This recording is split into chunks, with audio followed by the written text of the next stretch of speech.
right, welcome back. Former Congressman Allen West is stepping down from his position as chair of the Texas Republican Party. It's a move that could be setting the stage for a statewide challenge, perhaps, to run against current GOP Governor Greg Abbott.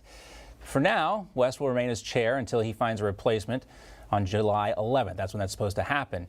Now, this is what West is up to nowadays, hugging babies. Cute little kid there. He says this is heaven, and if anyone's done this before, you know the feeling.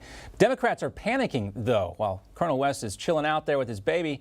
Well, I think it's his grandkid. Republicans are celebrating a mayoral win down in southern Texas in an area that's 85% Latino. McAllen, Texas. Javier Villalobos has defeated Democrat Veronica Vela Whiteacre.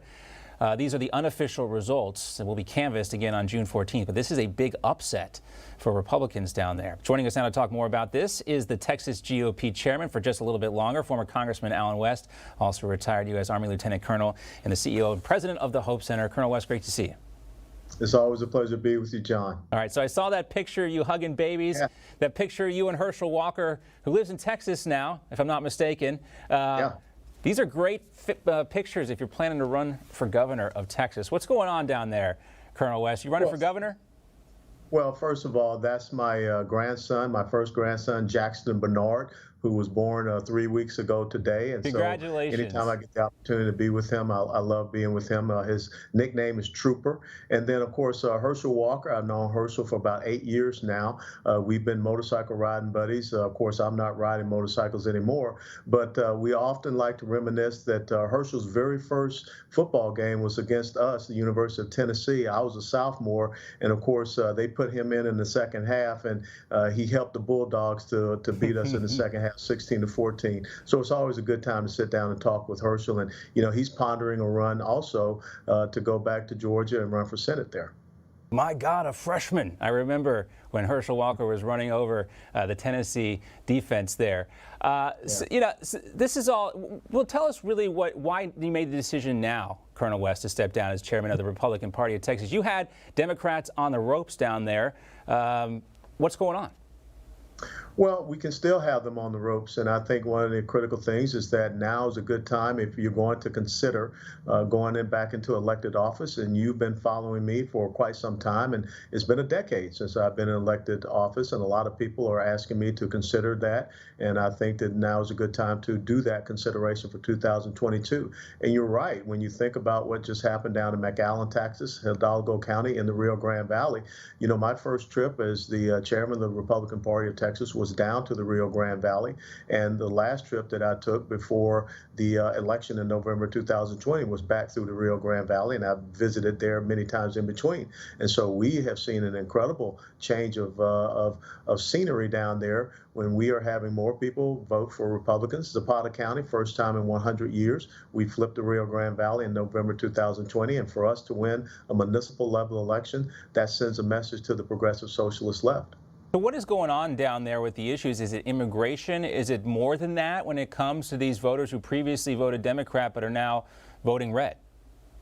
We're talking to them about their principles and values and getting them to vote their principles and values. And yes, the border has a lot to do with it, because you basically have people living along the border that are being terrorized by the cartels. The things that are happening, the things that I'm being told, the things that we here in Texas know, it is absolutely appalling. So they want to have the border secured. They want to have better safety and security. They don't believe in defunding the police. They want to see better education and also economic opportunities for themselves and for their children.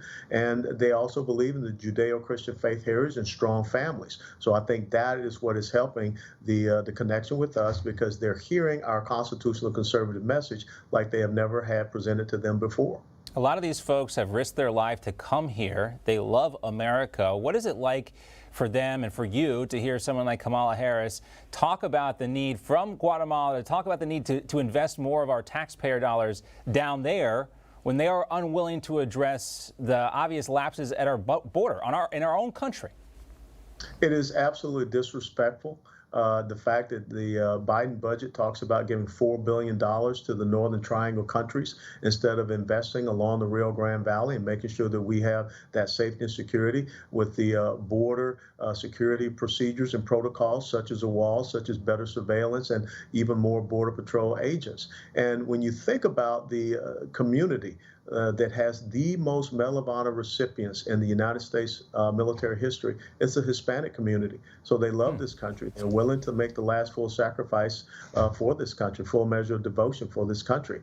And when you remind them of that, yeah, they're all about the red, white, and blue. Yeah, it reminds me on Memorial Day, I went to the Veteran Cemetery down here in South Florida, and there was a family around a grave. They were speaking Spanish, but that was an example of somebody that sacrificed their lives, their family here, honoring the dead at that gravesite. I'll send you a picture, Colonel West, because it really was a stirring moment. I know you would appreciate that. Great to see you as always, Colonel West. Thanks so much, and good luck, whatever it is you decide to do. And that is an adorable grandkid you got there. Congratulations on that. I'll keep you updated, John. All right, thank you so much. Hey, I'm Rob Finnerty. Thanks for watching. If you enjoyed this video, please join the conversation in the comments below. Don't forget to subscribe, too. Hit the bell icon to be alerted to breaking news. And remember, there's a whole lot more on Newsmax TV, America's fastest growing cable news network. Newsmax TV, we're real news for real people.